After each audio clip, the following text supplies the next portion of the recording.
2 balises bibliques en détail qui vont nous permettre de discerner entre la vraie et la fausse prophétie.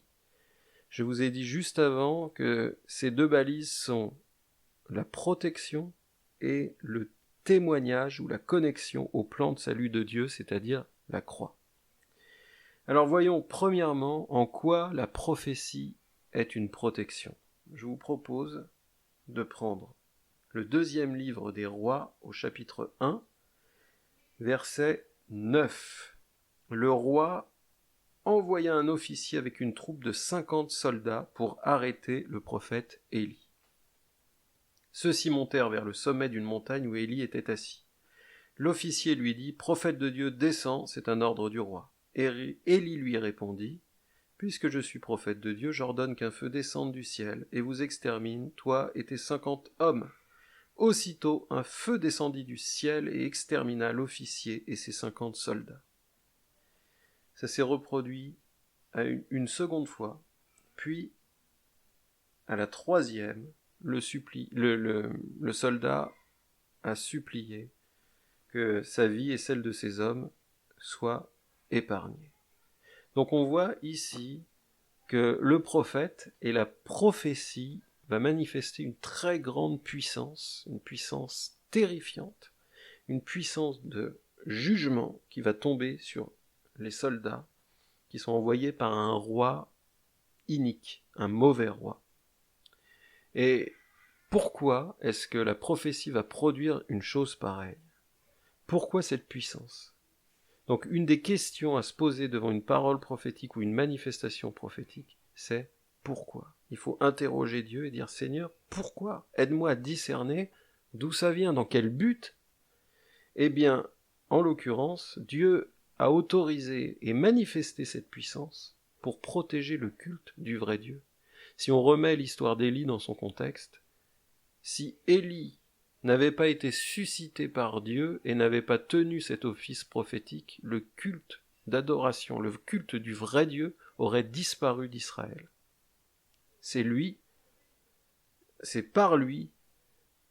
que Dieu a utilisé pour veiller à ce que le germe du Messie, la promesse de Dieu puisse se perpétuer. Donc, pourquoi ces révélations ? Eh bien, tout simplement pour protéger Israël. C'est ce qu'on voit un peu plus loin dans 2 Rois, au chapitre 9, verset 8. Non, c'est 2 Rois 6, verset 8. À l'époque où le roi de Syrie était en guerre contre Israël, il consulta ses officiers, puis il leur dit où il voulait que son armée campe. Mais Élisée fit dire au roi d'Israël « Fais attention, évite de passer à tel endroit, car l'armée syrienne s'y installe. » Le roi d'Israël put donc envoyer des soldats surveiller l'endroit indiqué. Cela arriva plusieurs fois. Élisée avertissait le roi d'Israël et celui-ci pouvait prendre ses précautions. Et le roi de Syrie fut profondément troublé par ces événements. Il convoqua ses officiers et leur dit « Il y a parmi nous un traître qui travaille pour le roi d'Israël. Ne voulez-vous pas me le dénoncer ?» Et là, l'un des officiers répond « Il n'y a pas de traître parmi nous, Majesté, mais le prophète Élisée en Israël est capable de révéler à son roi même ce que tu dis dans ta chambre à coucher. » Et en réalité, ces révélations sont données dans le but unique de protéger le peuple de Dieu, de protéger la parole de Dieu et la promesse de Dieu à travers son peuple. Voilà pourquoi je vous explique que une des balises pour rester dans le vrai prophétisme, c'est de vérifier que la prophétie protège la promesse de Dieu. Donc si un prophète vient vous donner votre numéro de carte bleue, de compte bancaire, votre adresse, la couleur de vos chaussettes, demandez à Dieu pourquoi. Si c'est la révélation pour la révélation, ça ne sert à rien. Dieu ne se plaît pas à révéler ces choses, sauf dans le but de vous connecter au plan de salut, dans le but de vous sauver et dans le but de protéger le dépôt qu'il a mis en vous. Je veux faire un pas de plus maintenant et vous amener à réfléchir. Pourquoi est-ce que Dieu a permis ou a poussé Israël à partir en Égypte? Eh bien, soit on peut dire que Dieu a puni son peuple qui n'écoutait pas, ce qui est vrai, mais en même temps, Dieu, tout en punissant, poursuivait un but. Et ce but, c'est de protéger sa promesse, et sa promesse, c'est la venue du Sauveur. Et la venue du Sauveur, c'est la venue de Jésus-Christ, c'est-à-dire le Messie. Donc la prophétie a pour fonction de protéger la venue du Messie et l'accomplissement de sa manifestation, que ce soit dans la vie d'un individu ou à l'échelle d'une ou plusieurs nations. Pourquoi est-ce qu'Israël est parti en Égypte ? Eh bien, parce que Dieu a prophétiquement dit à Abraham que sa descendance serait captive 400 ans. Donc cette captivité a été prophétisée et annoncée par Dieu à Abraham. Pourquoi ? Pour éviter qu'Israël se mélange avec d'autres peuples et que la semence du Messie soit corrompue. De la même manière, pourquoi est-ce que Dieu a déporté son peuple à Babylone ? Pourquoi Jérémie a-t-il prophétisé que seuls ceux qui seraient déportés auraient la vie sauve ? Eh bien, pour les punir, certes, de leur idolâtrie, mais dans le but premier de protéger le germe du Messie. Il est écrit que Dieu protège jalousement l'esprit qu'il a mis en nous. Nous avons du prix à ses yeux, et Dieu est capable de chambouler tous nos plans pour protéger son dépôt dans nos vies. Je veux vraiment vous encourager. Si vous avez reçu de grandes paroles prophétiques qui vous promettent des choses merveilleuses et que vous voyez tout l'inverse se produire, et peut-être même le peu que vous avez être arraché et s'effondrer, ne perdez pas courage, Dieu protège son dépôt dans votre vie. Il connaît son appel, il sait ce pourquoi vous êtes appelés et ce pourquoi vous êtes faits. Et Dieu accomplira ses promesses. Mais pour ça, il a souvent besoin d'arracher ce que nous avons construit nous-mêmes. Parce que c'est lui qui va bâtir dans nos vies la manifestation du Messie. Donc Dieu ne punit pas pour détruire, mais pour protéger sa promesse d'un Rédempteur, et ce Rédempteur, c'est Jésus-Christ. Donc Dieu a un plan dans votre vie, et parce que vous avez du prix à ses yeux, et parce que son Fils unique est la prunelle de ses yeux, ses plans réussiront, quitte à contrarier les vôtres. C'est pourquoi vous ne vous appartenez plus à vous-même, mais vous vivez pour le Seigneur. Deuxième balise, la prophétie s'inscrit toujours ou est toujours connectée avec le plan de salut de Dieu, c'est-à-dire la croix. Vous pouvez lire tous les livres prophétiques. Vous pouvez relire Ésaïe 53. La prophétie tend vers la croix. Adam lui-même a prophétisé l'Église en nommant sa femme. Lorsqu'il a nommé sa femme, ce n'est pas simplement parce que Dieu lui a demandé. Il ne s'est pas contenté de dire qu'elle allait s'appeler Ève. Il a reçu, au moment où il nommait sa femme, il a reçu la révélation prophétique de l'Église. C'est pourquoi il a dit, l'homme quittera son père et sa mère, s'unira à sa femme, et ceux-ci, et ensemble ils ne formeront un seul corps. Donc, dès les premiers instants de la Genèse, La parole prophétique était déjà en train de témoigner de la croix et de connecter au plan du salut. Parce que lorsque Adam est étendu, la Bible dit qu'il dort, mais ce geste prophétique ou ce sommeil prophétique d'Adam, c'est prophétiser la mort du Christ.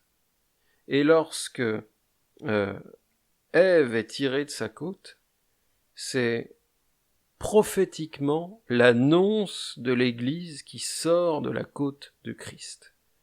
Parce que le fruit porté par le Christ qui est crucifié et ressuscité, c'est l'Église, c'est-à-dire vous et moi, c'est-à-dire les enfants de Dieu, c'est-à-dire le corps du Christ, l'épouse. Donc la prophétie annonce le Sauveur et le moyen par lequel il sauve.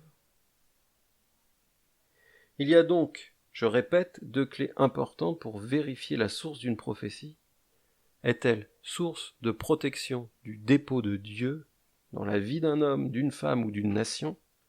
Et oriente-t-elle, nous connecte-t-elle à la croix, c'est-à-dire le plan du salut, c'est-à-dire la personne de Jésus-Christ et son œuvre? Et la dernière clé, c'est celle que j'ai évoquée dans mes précédentes vidéos. Et j'y reviens maintenant en détail, car c'est ce qui va connecter protection et plan du salut à ta vie, ici et maintenant.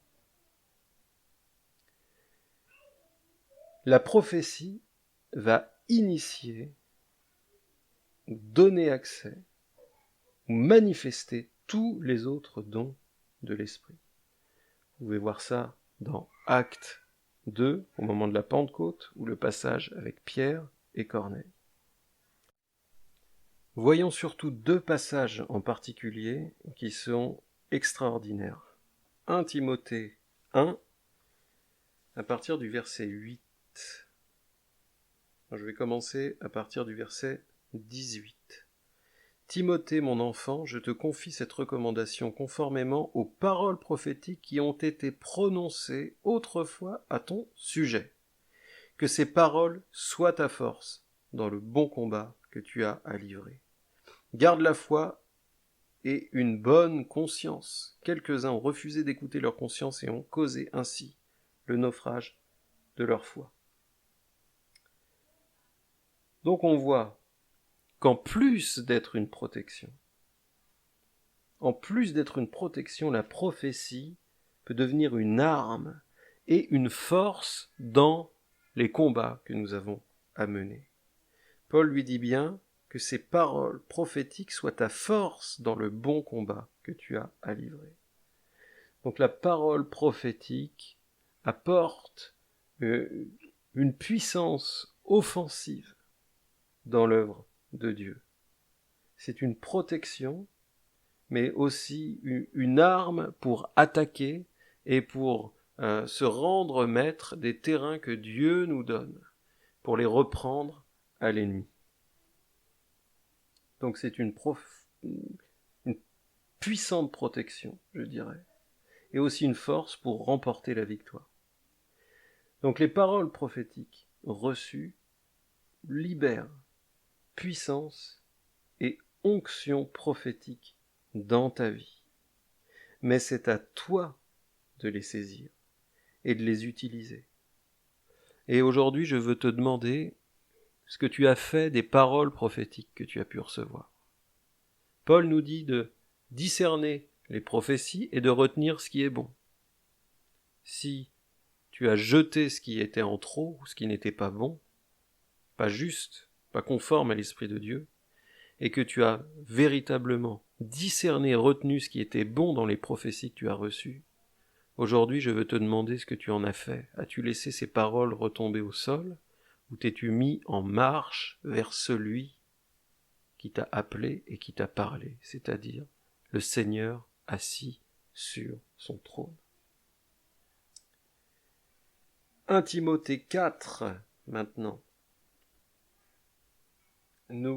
à partir du verset 14 et 15, nous dit ne néglige pas le don spirituel que tu possèdes, celui qui t'a été accordé lorsque les prophètes ont parlé et que les anciens ont posé les mains sur toi.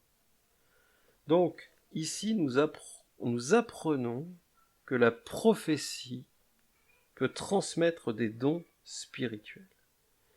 Alors bien sûr, il y a l'imposition des mains qui les établit, mais la parole prophétique reçue peut communiquer les dons spirituels. Et au verset 15, quel est le conseil ?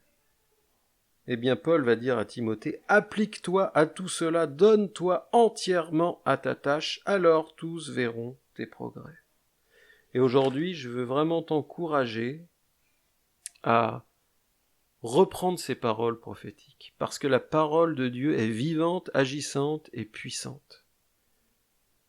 Que Dieu te conduise à ramasser ces paroles laissées sur la route, celles qui viennent authentiquement du Seigneur, et que le Saint-Esprit te donne de te donner entièrement à cette tâche, afin que tous voient tes progrès. Parce qu'il y a bien souvent trop de gens découragés qui reçoivent une parole, la déposent par terre et sont découragés par le manque de progrès. Mais la parole prophétique, ce n'est pas une parole magique, c'est une parole de collaboration, d'intimité et de relation avec Dieu. Elle nous invite à nous approcher du Seigneur et à marcher avec lui. Elle nous entraîne à sa suite. Et si nous restons sur le bord de la route, nous passerons à côté des promesses de Dieu. C'est pourquoi aujourd'hui, lève-toi, que le Saint-Esprit te tienne debout, ramasse ces paroles et mets-toi en route, combat le bon combat. Comprenons-nous bien, consulter un prophète pour connaître quel sera ton mari ou dans quelle boîte postuler, quand est-ce que tu vas trouver un boulot, où tu dois déménager, ou je ne sais pas. S'il y a que ça dans ton cœur, ça revient à parler à un voyant. Le Seigneur peut répondre à ces choses dans la mesure où elles sont connectées au plan du salut de Dieu. C'est pourquoi si ton seul intérêt c'est de savoir avec qui tu vas te marier, c'est normal de savoir avec qui tu vas te marier, mais si tu te mets pas en route et si tu crois que la parole prophétique va t'apporter sur un plateau ton mari ou ta femme, tu fais erreur. Ce n'est pas comme ça que Dieu se manifeste et ce n'est pas ce que Dieu désire. Dieu désire que tu t'unisses à une femme ou à un homme pour avancer avec lui parce qu'il y a dans ta vie le dépôt du Christ et que cette parole est faite pour protéger ce dépôt et pour que la grâce de Dieu et le projet de Dieu puissent se déployer afin que le royaume de Dieu s'étende à travers ta vie et à travers ta future famille. Donc Dieu répondra à toutes tes questions, à plus forte raison qu'elles sont connectées au plan de salut de Dieu. De la même manière, si par un prophète, Dieu t'annonce quelque chose, ou t'annonce l'inverse de tes désirs, essaie de chercher pourquoi, de comprendre pourquoi ce que tu désires, qui semble juste, qui sont peut-être de vraies promesses de Dieu, mais tu vois tout l'inverse se produire.